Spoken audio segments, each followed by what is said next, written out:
This week, thousands of law enforcement officers have gathered in Washington to honor their fallen brothers and sisters in blue. Every year since 1962, Peace Officers Memorial Day has called our nation to pay special tribute to heroic men and women in our communities who've made the ultimate sacrifice to keep us safe. Throughout Police Week, peace officers and families from around the country mourned loved ones and find shared strength.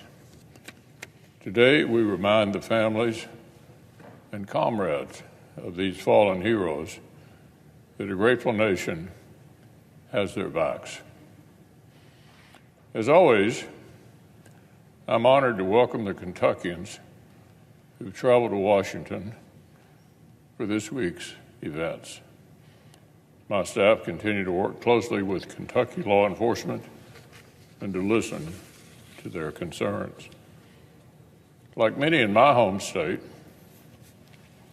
I'm thinking especially of the Kentuckians we lost in the line of duty this past year.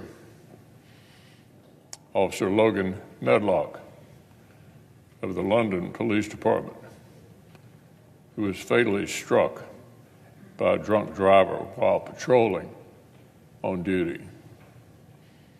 Sheriff's Chief Deputy Joseph Cash of Callaway County Sheriff's Department, who was shot and killed while interviewing a suspect.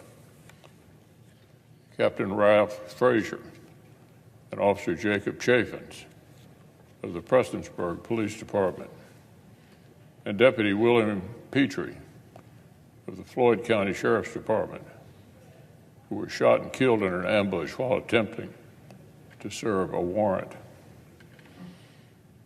And the 7 other Kentuckians whose names are being enshrined today on the National Law Enforcement Memorial: James Quitlow, Travis Hurley, Oliver Little, Gregory Means, Mark Pike, David Raggi, and Dixon Allen Sasser.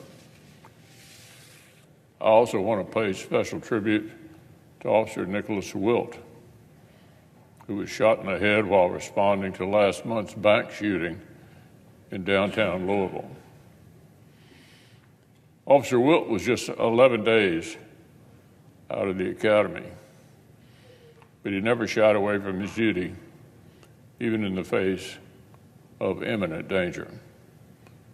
Today, Officer Wilt has continued to show signs of improvement, and the city of Louisville stands behind him on his road to recovery.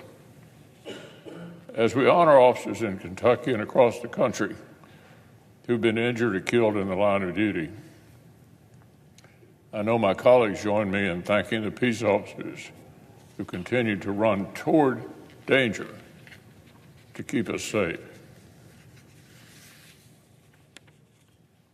Now, Mr. President, Police Week is an important and solemn occasion every year.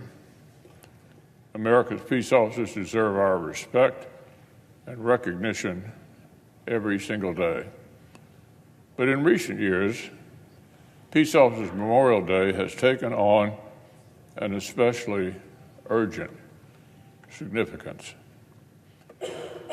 In 2021, President Biden's first year in office, the number of law enforcement officials feloniously killed in the line of duty reached its highest level in 20 years. Just last year, 331 officers were shot on the job. 62 of them were killed.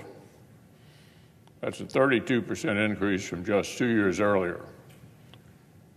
Brave men and women in blue swear to uphold law and order, to run toward danger, even to give their lives to protect their communities.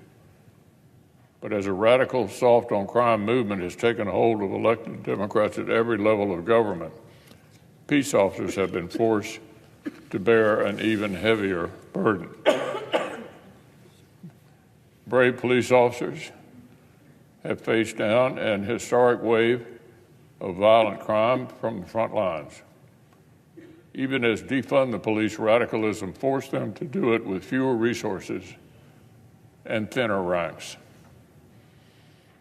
They've continued to risk their lives to enforce our laws, even as soft-on-crime liberal prosecutors do everything they can to avoid holding criminals accountable.